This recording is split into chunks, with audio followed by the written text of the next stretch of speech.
नमस्कार, जनप्रवास सुपरफास्ट में आपका स्वागत है। मैं हूं हेमेंद्र सिंह। एक नजर डालते हैं आज की सुर्खियों पर। मोदी 22 अक्टूबर को दुर्गा पूजा को लेकर विशेष शुभेच्छा संदेश जारी करेंगे, जिसके सीधे प्रसारण के लिए पश्चिम बंगाल भाजपा ने सभी 294 विधानसभा सीटों पर तैयारियां की हैं। पीएम मोदी दोपहर 12 बजे दुर्गा पूजा उत्सव की शुरुआत करेंगे और लोगों को संदेश देंगे। पीएम मोदी की अध्यक्षता में हुई कैबिनेट बैठक में 30 लाख सरकारी कर्मचारियों को दिवाली बोनस देने का फैसला किया गया है। केंद्रीय मंत्री प्रकाश जावड़ेकर ने बताया कि बोनस की एक मुश्त राशि डीबीटी के माध्यम से कर्मचारियों के खातों में भेजी जाएगी। मोदी कैबिनेट ने जम्मू कश्मीर पंचायती राज अधिनियम 1989 को लागू करने की मंजूरी दी है। इससे वहां जमीनी स्तर पर लोकतंत्र के तीनों स्तरों को स्थापित करने में मदद मिलेगी। केंद्रीय मंत्री प्रकाश जावड़ेकर ने बताया कि अब जम्मू कश्मीर में भी त्रिस्तरीय पंचायत होगी। सैनिकों के मनोबल को बढ़ाने के लिए रक्षा मंत्री राजनाथ सिंह 23-24 अक्टूबर को सिक्किम सेक्टर के LAC का दौरा करेंगे। इस दौरान रक्षा मंत्री वहां शस्त्र पूजन करेंगे। सूत्रों ने बताया कि रक्षा मंत्री वहां कई रणनीतिक पुलों का उद्घाटन और शुभारंभ करेंगे।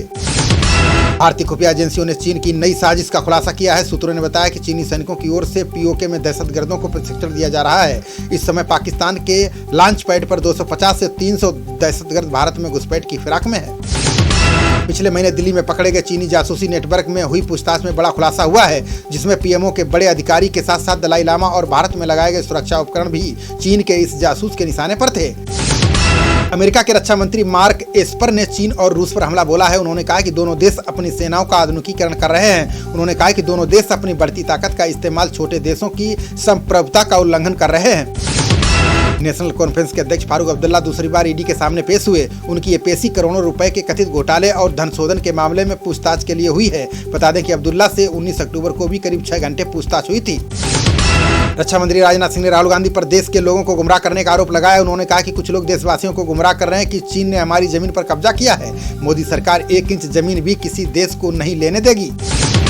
महाराष्ट्र के बीजेपी नेता एकनाथ खड़से ने पार्टी से इस्तीफा दे दिया है। बताया जा रहा है कि खड़से बीजेपी से नाराज चल रहे थे। खड़से ने कहा कि पार्टी में उन्हें न्याय नहीं मिला, अब साथ रहने का कोई औचित्य नहीं है। खड़से ने NCP में शामिल होने की अटकलें लगाई जा रही हैं। कोलकाता हाईकोर्ट ने दुर्गा पूजा को लेकर अपना फैसला बदल दिया है। पश्चिम बंगाल में अब दुर्गा पूजा के लिए पंडालों में 45 लोगों को एक साथ एंट्री मिल सकेगी। इसके लिए कोर्ट ने आज नया आदेश पारित किया है। इससे पहले कोरोना के चलते पंडालों में प्रवेश पर रोक थी। बिहार चुनाव को लेकर कांग्रेस ने आज घोषणा पत्र जारी कर दिया है। घोषणा पत्र में किसानों की कर्ज माफी, बिजली दरों में आधी कटौती और बेटियों को इंसाफ पर विशेष जोर दिया गया। इसके अलावा बेरोजगारों को मासिक भत्ता, छात्राओं को स्कूटी देने समेत तमाम घोषणाएं की गई हैं। पुलिस स्मृति दिवस पर आयोजित कार्यक्रम में CM योगी ने शहीद हुए पुलिसकर्मियों को श्रद्धांजलि दी। उन्होंने पुलिसकर्मियों के योगदान का उल्लेख करते हुए उनकी तारीफ की। उन्होंने कहा कि उनकी सरकार अपराध और अपराधियों के प्रति जीरो टॉलरेंस नीति पर चल रही है। कांग्रेस नेता राहुल गांधी ने एक बार फिर PM मोदी पर हमला बोला है। वायनाड गए राहुल ने प्रधानमंत्री के संबोधन पर कहा है कि चीन का नाम लेने से डर रहे हैं। PM ने चीन पर एक भी बयान नहीं दिया। PM मोदी को बताना चाहिए कि चीनी सैनिक हमारी जमीन को कब छोड़ेंगे। अमेरिकी सीनेटरों के एक समूह ने मालाबार युद्ध अभ्यास में ऑस्ट्रेलिया को बुलाने के भारत के फैसले का स्वागत किया है। बता दें कि भारत ने आगामी मालाबार नौसेना युद्ध अभ्यास में अमेरिका और जापान के साथ ऑस्ट्रेलिया के भी हिस्सा लेने की घोषणा की थी। प्रियंका गांधी ने कृषि कानूनों को लेकर सरकार पर हमला बोला। उन्होंने आरोप लगाया कि सरकार किसानों का दर्द नहीं सुन रही है। यूपी में किसान MSP से बहुत कम कीमत पर धान बेचने को मजबूर हैं। उन्होंने पूछा कि जब MSP की गारंटी खत्म हो जाएगी तब क्या होगा। अमेरिकी राष्ट्रपति ट्रंप ने चुनाव में बड़े अंतर से जीत हासिल करने का भरोसा जताया है। उन्होंने समर्थकों से अपने प्रतिद्वंदी जो बाइडेन को करारी शिकस्त देने की अपील की है। ट्रंप ने अपने समर्थकों से कहा है कि अमीर एवं उदार पाखंडियों को संदेश देने का समय आ गया है। आज से शुरू हो रही FATF की 3 दिवसीय बैठक पाकिस्तान के लिए बेहद अहम है। इस बैठक में समीक्षा की जाएगी कि पाकिस्तान चरमपंथ की फंडिंग और मनी लॉन्ड्रिंग रोकने में कितना कामयाब रहा है। इससे पाकिस्तान ग्रे लिस्ट में बना रहेगा या नहीं, इस पर फैसला होगा। बिहार विधानसभा चुनाव को लेकर यूपी के CM योगी ने जमुई में जनसभा को संबोधित किया। उन्होंने कहा कि आजकल राहुल गांधी और ओवैसी केवल पाकिस्तान की तारीफ कर रहे हैं। उन्होंने कहा कि देश के दुश्मन और उनके समर्थकों से भला क्या उम्मीद की जा सकती है। चिराग पासवान ने कहा कि यदि गलती से CM नीतीश कुमार जीत जाते हैं तो हमारा प्रदेश बिहार हार जाएगा। उन्होंने कहा कि CM नीतीश को देखकर आश्चर्य होता है कि वो किस तरह से जातीयता को बढ़ावा देते हैं। ऐसे व्यक्ति के नेतृत्व में विकास की कल्पना अनुचित है। गिरिराज सिंह ने चिराग पासवान के खिलाफ मोर्चा खोल दिया। उन्होंने कहा कि लोजपा और बीजेपी की असली स्कीम आगामी सरकार बनाने की है। लोजपा मुंह से राम राम कर रही है, जबकि उसका असली मकसद रावणों का साथ देना है। बिहार विधानसभा चुनाव को लेकर राहुल गांधी और तेजस्वी यादव 23 अक्टूबर को संयुक्त रैली को संबोधित करेंगे। कांग्रेस के एक नेता ने कहा कि रैली का मकसद बिहार के मतदाताओं को संदेश देना है कि महागठबंधन मजबूत हो और इसके सभी घटक दल एकजुट रहें। भारत को हिंदू राष्ट्र बनाने की मांग को लेकर आमरण अनशन पर बैठे अयोध्या के महंत परमहंस दास को पुलिस ने जबरन उठा दिया। बता दें कि आमरण अनशन पर बैठे महंत का स्वास्थ्य लगातार बिगड़ रहा था। बीते 8 दिनों से उनका वजन 9 किलो कम हो गया था। मध्य प्रदेश के जल संसाधन मंत्री तुलसीराम सिलावट और परिवहन मंत्री गोविंद सिंह ने अपने पद से इस्तीफा दे दिया है। वो शिवराज चौहान के मंत्रिमंडल में 6 महीने पहले शामिल हुए थे। सिलावट ने 20 अक्टूबर की तिथि में लिखा अपना त्याग पत्र सीएम शिवराज को भेज दिया है। जबलपुर हाईकोर्ट ने मध्य प्रदेश के मुख्यमंत्री शिवराज चौहान, राज्यपाल और 14 मंत्रियों समेत कई लोगों को नोटिस जारी किया है। बता दें कि कांग्रेस छोड़कर बीजेपी में आए 14 पूर्व विधायकों को मंत्री बना दिया गया था। इसी को लेकर जबलपुर हाईकोर्ट में याचिका दायर की गई है। ये मोदी के संसदीय क्षेत्र वाराणसी के 48 बुनकर आज प्रधानमंत्री के जनसंपर्क कार्यालय पहुंच गए। फ्लैट दर पर बिजली की मांग कर रहे बुनकरों ने मानव श्रृंखला बनाकर विरोध जताया। उन्होंने अपनी मांगों से संबंधित ज्ञापन कार्यालय में दिया। केंद्र सरकार ने बताया कि कोरोना मरीजों के इलाज के लिए प्लाज्मा थेरेपी को जल्द ही बंद किया जा सकता है। आईसीएमआर द्वारा किए गए सबसे बड़े रैंडम सर्वे में ये बात निकलकर सामने आई है कि कोविड-19 रोगियों को फायदा पहुंचाने में प्लाज्मा थेरेपी नाकाम है। पश्चिम बंगाल की सीएम ममता बनर्जी ने तेलंगाना में बाढ़ में हुए नुकसान पर दुख जताया है। सीएम ममता ने बाढ़ राहत के लिए 2 करोड़ रुपए देने की घोषणा की है। उन्होंने कहा कि संकट की इस घड़ी में पश्चिम बंगाल के लोग तेलंगाना की जनता के साथ खड़े हैं। पंजाब के कृषि कानूनों पर विरोध के बीच किसान संगठनों ने जाम किए गए रेलवे ट्रैक मालगाड़ियों के लिए 5 नवंबर तक खोलने का ऐलान किया है। साथ ही उन्होंने कहा कि जब तक केंद्र सरकार तीनों कृषि कानून वापस नहीं लेती तब तक उनका आंदोलन जारी रहेगा। ताइवान के साथ भारत की व्यापार डील की चर्चा पर चीन बुरी तरह से बौखला गया है। चीन के विदेश मंत्रालय ने कहा कि अंतर्राष्ट्रीय समुदाय के बीच वन चाइना के सिद्धांत की मानता है। इसमें भारत भी शामिल है, इसलिए हम ताइवान से आधिकारिक समझौते का विरोध करते हैं। जर्मनी के शोधकर्ताओं ने 172,000 साल पुरानी एक नदी का पता लगाया। ये नदी राजस्थान में बीकानेर के पास थार रेगिस्तान में बहती है। अध्ययन से संकेत मिलता है कि पाषाण युग में उस क्षेत्र में आबादी थी जो अब थार रेगिस्तान बन चुका है। दिल्ली में रेड लाइट ऑन गाड़ी ऑफ अभियान शुरू किया गया है। ये अभियान 26 दिनों तक चलेगा। अभियान की शुरुआत मंत्री गोपाल राय ने की। गोपाल राय ने कहा कि जिम्मेदारी से काम करें, यातायात सिग्नल पर ईंधन जलाना बंद करें। इससे 15 से 20% प्रदूषण कम हो जाएगा। सीएम भूपेश बघेल ने पीएम मोदी का आभार जताया। उन्होंने कहा कि सरप्लस चावल से एथेनॉल के उत्पादन की दर निर्धारित करना बेहतर कदम है। बघेल ने कहा कि अब किसान संयंत्रों को अपना धान सीधे बेच सकेंगे, साथ ही किसानों की आय में बढ़ोतरी होगी। एसबीआई आवास ऋण के ब्याज में 0.25% की छूट देगा। ये छूट ग्राहकों के सिबिल स्कोर के हिसाब से मिलेगी। इसके लिए योनो ऐप के जरिए आवेदन करना होगा। 75 लाख रुपए से अधिक के आवास ऋण पर यह सुविधा दी जाएगी।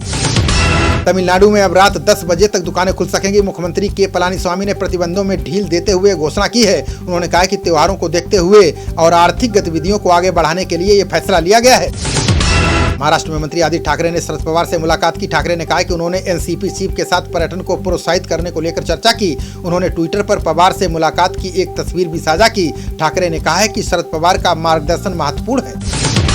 मुख्यमंत्री बीएस येदियुरप्पा ने बाढ़ प्रभावित जिलों का हवाई सर्वेक्षण किया। उन्होंने इस दौरान अधिकारियों के साथ चर्चा की। मुख्यमंत्री ने कहा कि बाढ़ प्रभावित लोगों के लिए अतिरिक्त कोष जारी किया जाएगा। उन्होंने कहा कि राज्य सरकार की रिपोर्ट के बाद एक केंद्रीय दल इसका निरीक्षण करेगा।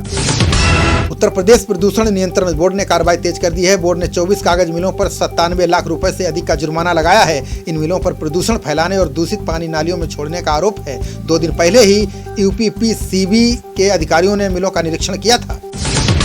मुंबई में पश्चिमी रेलवे 4 और लेडीज स्पेशल ट्रेन चलाएगा। 4 और लेडीज स्पेशल ट्रेनों के चलने के साथ ही इनकी संख्या 6 हो गई है। बता दें कि सुबह 11 से दोपहर 3 बजे तक और शाम 7 बजे के बाद से महिलाओं को यात्रा करने की अनुमति दी गई है।